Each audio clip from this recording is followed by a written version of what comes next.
Hello scorpions, welcome to Guruma Hindi tarot. और ये reading है इस बारे में कि ये पर्सन जो कि एक कार्मिक है आपकी लाइफ में क्यों आया। एक कार्मिक रिलेशनशिप वो रिलेशनशिप होता है जो कि शुरुआत में तो बहुत इंटरेस्टिंग रहता है, मगर बाद में हमें ऐसा लगने लगता है कि ये पर्सन हमारे लिए सुटेबल नहीं है, या ये लोग हमें अक्सर काफ़ी हर्ट कर देते हैं, उसके बाद ये हमारी ज़िंदगी से चले जाते हैं। तो अगर आप किसी ऐसे रिलेशनशिप में थे या फिर इससे गुजर रहे हैं तो ये रीडिंग डेफिनेटली आपको कुछ मैसेजेस दे सकती है कि ये कार्मिक पर्सन आपके लाइफ में क्यों आया है। कार्मिक्स हमारे लाइफ में हमें कुछ ना कुछ लेसन सिखाने आते हैं और खुद सीखने आते हैं। चलिए देखते हैं कि आपके केस में ये लेसन्स क्या हैं। आगे बढ़ते हैं। Messages for Scorpions.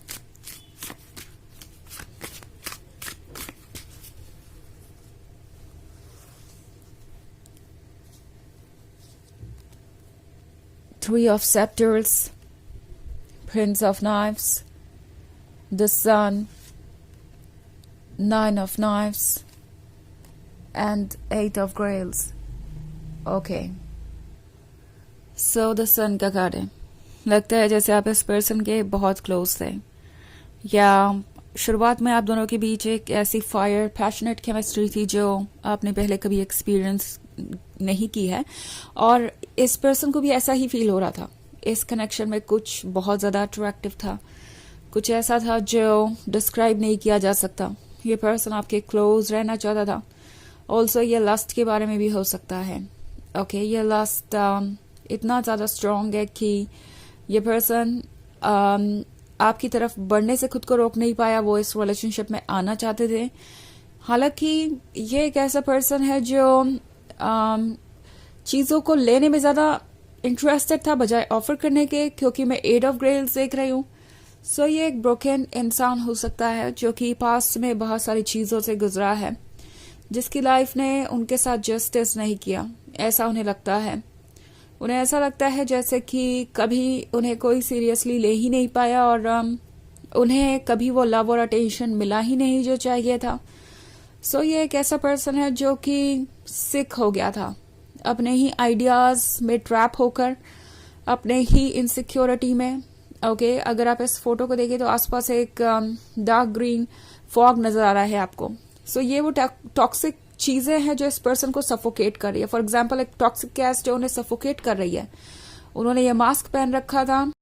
ये मास्क उनके उस चेहरे को छुपा रहा था जो काफी हार्म हो चुका था इस टॉक्सिक सिचुएशन में। ये उनके ब्रोकन साइड को दर्शाता है, जहां वो बहुत अकेले थे। और नाइन ऑफ नाइव्स एक तरीके के पछतावे के बारे में बात कर रहा है। उन्हें हमेशा लाइफ में यही लगता रहा कि उनकी लाइफ बस यूं ही कट जाएगी, कोई ऐसा पर्सन उन्हें नहीं मिलेगा जो उनसे प्यार करेगा, कभी भी वो एक हेल्दी रिलेशनशिप को एक्सपीरियंस नहीं कर पाएंगे। लाइफ में बहुत सारी चीजें थी उनके, बट कभी भी सेटिस्फैक्शन नहीं था एक लव रिलेशनशिप को लेकर। हमेशा डिसअपॉइंटेड ही रहे और पास्ट का बैगेज ही कैरी करते रहे। हमेशा इन्हें एम्प्टी सा ही महसूस हुआ। ओके, इन्हें लगा कि बस ये दूसरों की एक्सपेक्टेशंस को ही पूरा करते रह गए, या दूसरों को कुछ ना कुछ ऑफर करते रह गए, और उनके पास इन दी एंड कुछ नहीं बचा। बट अब ये पर्सन ये सोच रहा है कि उन्हें कोई ऐसा मिल गया है जिससे वो जो चाहे वो मांग सकते हैं और उन्हें मिलेगा। ओके, स्कॉर्पियंस, ये पर्सन इस रिलेशनशिप में इसलिए आया क्योंकि ये लव उनके लिए मैग्नेटिक था। ये अट्रैक्शन बियॉन्ड वर्ड्स था, और उन्हें ये लग रहा था कि आप उन्हें वो सब कुछ ऑफर करेंगे जो उन्हें दूसरे नहीं कर पाए। आपसे बहुत ज्यादा एक्सपेक्टेशन है। ये पर्सन अपने आप को हील करना चाहता है, और इसीलिए वो इस तरीके से एक्ट कर रहे हो सकते हैं। बार बार आपको ऐसा लग सकता है कि वो आपसे प्यार जताते हैं आपका प्यार पाने के लिए, और फिर आपसे दूर हो जाते हैं। इस पर्सन के पास ऑफर करने को कुछ नहीं है। ओके, ये कार्मिक रिलेशनशिप है क्योंकि ये पर्सन चाहता है कि उन्हें आपसे प्यार मिले, वो हील हो जाए, वो बेहतर महसूस करे, उन्हें इम्पोर्टेंट फील हो। But at the same time ये पर्सन ये नहीं समझ रहा कि आप पे क्या गुजर रही है, आपको कैसा महसूस होता होगा ऐसी सिचुएशन में जब आपको कोई प्यार ऑफर नहीं हो रहा है। ऑब्वियसली इस पर्सन को हील करना या इस प्रॉब्लम से निकालना आपकी ही जिम्मेदारी नहीं है, और उन्हें ये बात समझ में नहीं आ रही है। ये पर्सन इस वक्त आपकी एनर्जी से एडिक्टेड है, आपके क्लोज रहना चाहता है, आगे फिर चाहे जो भी हो, ऐसे उनकी सोच है और इसी वजह से चीज़ें कॉम्प्लिकेटेड होती जा रही हैं।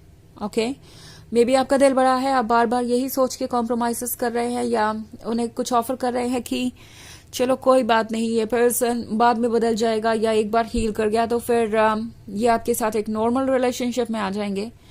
टैरो आपसे कह रहा है कि आपको एक बाउंड्री बनाने की ज़रूरत है, बिकॉज ये पर्सन लगातार आपसे चीज़ें एक्सपेक्ट करता रहेगा, आपको कुछ ऑफर नहीं करेगा और शायद आप इस पैटर्न को ऑलरेडी नोटिस भी कर चुके हैं। ऐसा आपके साथ हो चुका है कई बार। तो टैरो आपसे कह रहा है कि इन चीज़ों को इग्नोर मत कीजिए, क्योंकि 3 ऑफ सेक्टर्स के साथ ये पर्सन अभी आपसे बहुत सारी एक्सपेक्टेशन रखे हुए हैं। इनकी उम्मीद यही है कि आप उन्हें सब कुछ ऑफर करते जाएंगे।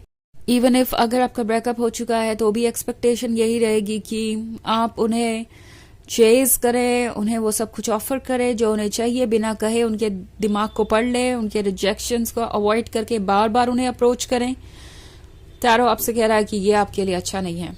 ओके, प्रिंस ऑफ नाइफ्स के साथ आप थोड़े बेचैन नजर आ रहे हैं। आपके मन के अंदर बहुत सारे सवाल हैं, आप पेन में हैं और जल्दी से जल्दी कुछ चेंज करना चाहते हैं।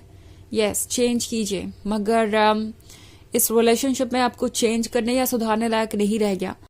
अगर आपको कोई चेंज लाना है तो वो चेंज इस वक्त आपको लाना चाहिए। ओके, अपने आप को प्रायोरिटी बनाना चाहिए, अपने आप को हील करना चाहिए और खुद को किसी भी तरीके की सिचुएशन से प्रोटेक्ट करना चाहिए, किसी भी तरीके की टॉक्सिक सिचुएशन से। सो ऑफ कोर्स ये एक जनरल रीडिंग है, तो ये सबसे रेजोनेट नहीं करेगी। एनर्जी रिवर्स हो सकती है अगर आप क्रॉस वॉचर हैं। इसके अलावा अगर आप पिछले वीक की रीडिंग देखना चाहें या ईयरली रीडिंग देखना चाहें 2025 की, तो उसका लिंक आपको डिस्क्रिप्शन बॉक्स में मिल जाएगा हमेशा की तरह। सो चलिए आगे बढ़ते हैं और देखते हैं और क्या मैसेजेस हैं आपके लिए। Messages for scorpions, 2 of skulls, Death, 4 of Grails, Daughter of Grails and the Chariot. Okay. So हमारे पास है डेथ के साथ जो भी चेंजेस आ रहे हैं वो आसान तो नहीं है, बट 2 ऑफ स्कल्स आपको ये रिमाइंड करवाना चाहता है कि आपको खुद को प्रोटेक्ट करना ज़रूरी है। 2 ऑफ स्कल्स ये आपको रिमाइंड करवाना चाहता है कि आप बदल गए हैं। ओके, आप बदल गए हैं इस सेंस में कि जिस तरीके की पर्सनालिटी आपकी पहले थी अब वो नहीं रही, बिकॉज इस पर्सन ने आपके मन के अंदर बहुत सारी इनसिक्योरिटीज और डाउट इंस्टिल किया है। आप जिस तरीके से इन्हें बस ऑफर करते गए और आपको आपके लव का रिटर्न नहीं मिला, लाइक रेसिप्रोकेट नहीं किया इन्होंने उस लव को, तो आपको शायद ये लगने लगा है कि आप उनके प्यार के काबिल नहीं हैं या आप प्यार के काबिल नहीं हैं, इसलिए आपको कोई चीज़ ऑफर नहीं हो रही। टैरो आपको रिमाइंड करवाना चाहता है आप हैं, आप वही हैं जो आप थे, बस अपने डेप्थ में देखना ज़रूरी है, अपने ऊपर कॉन्फिडेंस रखना ज़रूरी है कि आप अपने आप को किसी भी सिचुएशन से निकाल सकते हैं और आप ये कर पाएंगे। 4 ऑफ ग्रेल्स बात कर रहा है किसी तरीके की एनर्जी ड्रेन की। हो सकता है ये पर्सन आपके फ्यूचर को वीक बना रहा है। ओके, बेबी आप इनको बहुत कुछ ऑफर कर रहे हैं और अब ये वक्त है सोचने का। द चैरियट के साथ आप कंफ्यूज है, बट डॉटर ऑफ ग्रेल्स को पता होना चाहिए कि वो कौन है और क्या है। सो ये कार्मिक रिलेशनशिप आपके लाइफ में इसलिए आया है कि आप सीखें कि आपकी जिम्मेदारी नहीं है कि आप हर किसी को हील करें और उनके साथ बने रहे, जबकि आपकी लव और अफेक्शन की कोई रिस्पेक्ट नहीं हो रही। ओके, अगर आप ऐसी सिचुएशन में हैं तो खुद को इस तरह के प्रॉब्लम से दूर रखिए। चलिए देखते हैं आपके लिए ऑरेकल मैसेज क्या है।